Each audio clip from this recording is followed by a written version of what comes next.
Ben, vous savez, une biennale dans une ville, c'est presque une coupe du monde des arts, où tous les artistes se rencontrent et où ils peuvent échanger et partager leurs connaissances.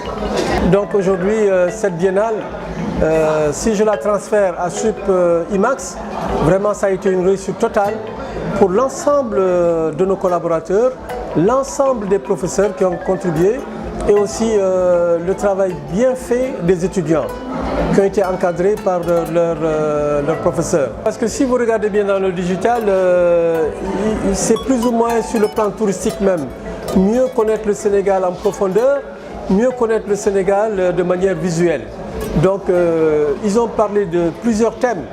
Aujourd'hui, l'art numérique est quelque chose de très important parce que ça permet à l'artiste d'être beaucoup plus vu dans le monde et beaucoup plus sécurisé. L'œuvre qui a été réalisée par l'étudiant, certes, peut être cachée dans un coffre et maintenant l'image circule. Une fois que l'image est captée par un des collectionneurs, aussitôt l'original peut venir. Parce que c'est rare de voir un professionnel qui a plus de 30 ans ou 15 ans d'expérience frotter son blouson avec des jeunes qui n'ont pas encore fini leur formation, qui sont en première année. Vraiment, ça encourage les jeunes à pouvoir aujourd'hui aller dans ce monde-là.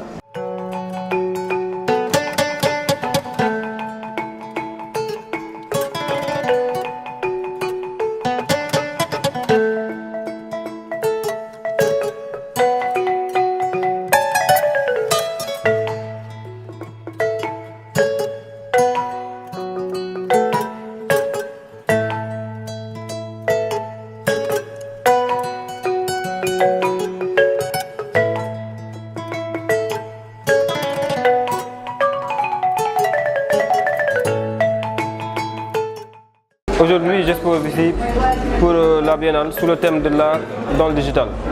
J'ai exposé 5 photos, 2 en rapport avec une série que j'avais faite à l'époque de l'esclavage en Libye et 3 autres sous le thème de New Cook, c'est-à-dire faire ressortir la valeur de la femme noire à travers une photographie.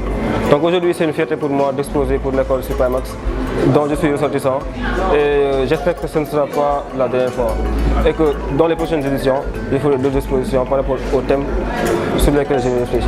Aujourd'hui, les métiers du numérique au Sénégal, je peux dire qu'ils évoluent parce que le numérique, c'est la plaque tournante de l'utilisation de la communication aujourd'hui. Dans le monde, ce qu'ils ont compris, c'est que par rapport au dessin, par rapport à la peinture et par rapport aux autres arts, les artistes sont aujourd'hui bien axés sur le numérique parce que ça permet de faire valoriser son travail de par le monde sans pour autant que les gens aient à se déplacer. En fait, on a fait un peu, ouais, elle en fait, on a fait un peu de, la plupart on a fait un peu de maquillage artistique. Donc elle devait être habillée en lébou parce qu'à la base c'est des tenues traditionnelles qu'elle devait porter. Mais puisque l'école, le thème de l'école c'était aussi l'art numérique. Donc on a un peu joué sur ça et on a essayé de faire des personnages en fait qui sortent des jeux vidéo. Donc on s'est appuyé sur le traditionnel pour augmenter un peu et faire un petit mélange de tradi moderne et faire des hologrammes quoi. Donc elle représente les lébous et tout le monde sait que les lébous, quand on dit lébou on dit la mer quoi. Donc du coup on a un peu travaillé, on a essayé de faire une sorte de petite sirène voilà, à la sénégalaise quoi. Elle devait représenter les Bambara en fait, la tribu mandingue d'une certaine façon. Donc puisque on jouait en fait sur les thèmes aussi de chaque ethnie, c'est-à-dire bon, culturellement quoi. Donc pour les Bambara, tout le monde sait qu'ils sont simples en fait, mais ils adorent l'or. Alors on a un peu joué sur ça. Et voilà, je crois qu'elle est assez dorée comme ça. Pour elle, on n'a pas utilisé de fard à eau, on a surtout utilisé en fait les produits de maquillage normal. Et voilà, on a joué aussi sur les accessoires et tout. Voilà. Les Fulani, c'est avec, ils se maquillent traditionnellement avec des points blancs. Mais bon, puisqu'on voulait hologrammiser un peu, numériser un peu, donc on a vraiment carrément changé et on a mis, voilà, on a mis un petit accent sur l'argenté et en plus, puisque c'est des peuls, les Fulani, donc et les peuls c'est tout ce qui est Paul, c'est en fait c'est des sortes de gardiens parce qu'ils s'occupent en général du bétail et tout ça. Donc on a vraiment joué sur ça. Et je me suis un peu inspirée d'un maquillage que j'ai vu sur une youtubeuse. Donc j'ai voulu le reproduire et voir ce que ça donnait.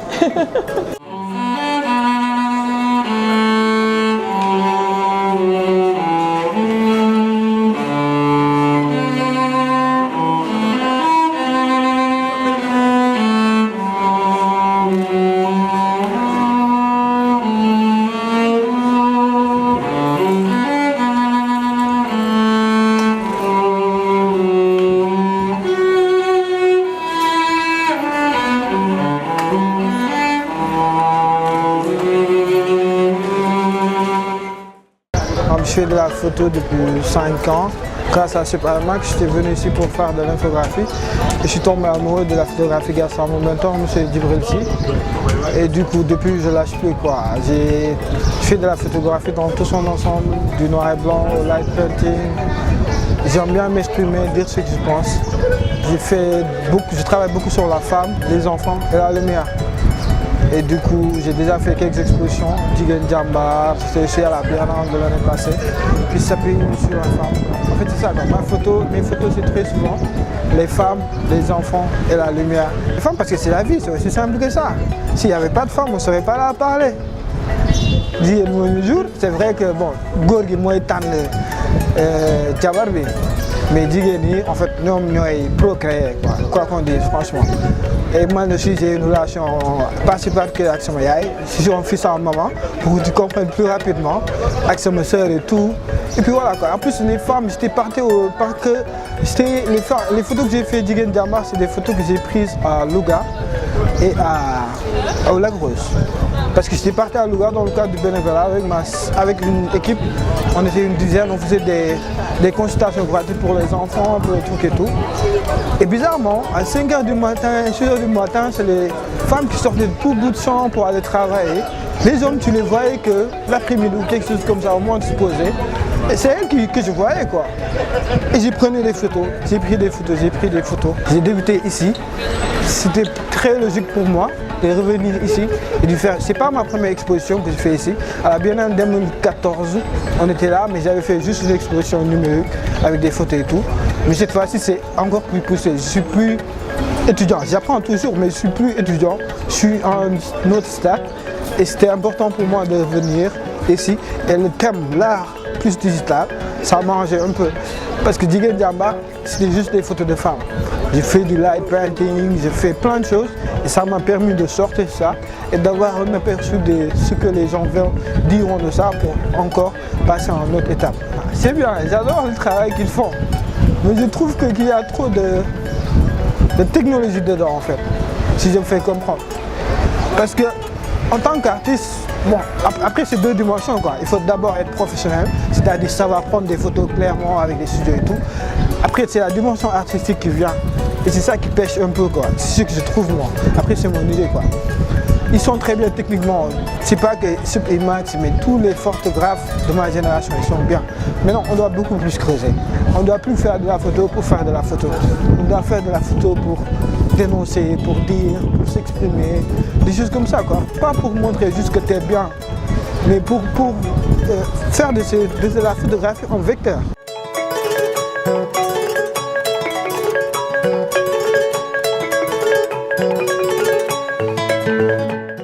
D'abord, on éprouve de la satisfaction d'avoir à organiser des événements de ce genre.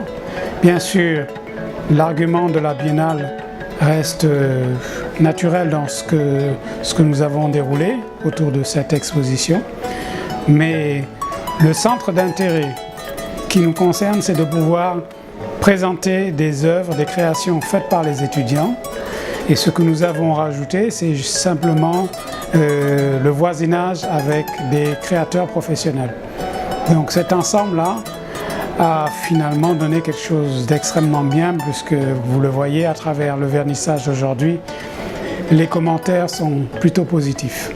Effectivement, le thème que nous avons choisi là dans le digital correspond un peu à ce que nous faisons à travers l'Institut Supermax, dans le cadre de la création portée sur le digital, ou utilisée avec le support d'outils digitaux. C'est à travers ça qu'on a essayé d'exprimer ou de donner du sens ou une connotation à notre exposition pour permettre justement de retracer, de valoriser le travail de nos étudiants parce qu'ils travaillent au jour le jour dans leurs cours, dans leurs sessions, dans leurs projets personnels.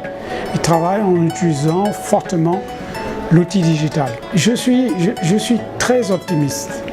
Je suis très optimiste parce que tout simplement, j'ai découvert que ce que j'attendais, que j'estimais et qui me semblait être quelque chose d'évident pour moi, parce que la génération des étudiants que nous formons aujourd'hui sont pleinement intégrés dans le digital. Ils sont nés avec le digital. Donc, en revisitant leurs œuvres, bien sûr, j'ai été surpris par certaines œuvres, certaines créations. Ça me conforte dans l'idée que nous avons un fort potentiel. Ça, c'est déjà le premier aspect. Le deuxième aspect va nous lier à ce que nous faisons encore une fois à travers l'Institut Supimax, c'est de les accompagner. Aussi bien sûr dans le principe de base qui est la formation, mais aussi dans l'accompagnement, intégration professionnelle. Ça veut dire que notre devoir ne s'arrêtera pas uniquement à les former, mais aussi à leur faciliter l'introduction vers des métiers liés au digital, mais à la création artistique en règle générale. C'est une place qui est en train de se créer, de mousser, comme je dirais, c'est-à-dire de trouver ses marques et de pouvoir, à travers les nouveaux talents qui émergent, se définir. Elle est bien sûr à l'heure actuelle en pleine croissance. C'est la représentation de tout un tas d'artistes qui ont choisi l'outil digital, parce que je parle beaucoup d'outils digital, parce que derrière les outils, il y a la création pure. Mais le digital aujourd'hui, ce qu'il a de particulier, c'est qu'il facilite justement la portée de la création. Elle ouvre, en tout cas dans sa dimension, l'accès à tout un ensemble de plateformes, à tout un ensemble de personnes, en touchant beaucoup plus de personnes à travers le net, à travers les réseaux sociaux, etc. Donc, on est optimiste pour ce qui est des années à venir, surtout que, encore une fois, à travers ce qu'on a vu aujourd'hui dans notre vernissage, le potentiel est là. Je pense que la Biennale représente quelque chose, d'abord un rendez-vous très intéressant pour le Sénégal en règle générale, pour Dakar qui est un pôle assez dynamique, mais pour toutes les autres régions, puisque la Biennale, comme vous le savez, ne s'arrête pas uniquement à Dakar. Mais c'est un mouvement qui nous appartient aujourd'hui. Et donc il importe, aussi bien pour les créateurs, mais pour le public, de s'y intéresser. Ce qu'il faut encore renforcer, c'est l'idée de la communication autour de la Biennale et de permettre à un maximum de gens de venir découvrir les œuvres des uns et des autres. C'est par là qu'on donnera de la valeur réellement à la Biennale. Le thème de cette Biennale porte sur une couleur, le rouge, qui représente énormément de choses selon les appréciations qu'ont les personnes, les créateurs. Mais c'est un thème qui nous va parfaitement, puisque, comme vous le savez, nos couleurs à Supimax portent sur le rouge. Donc je suis très heureux qu'on ait choisi déjà cette approche.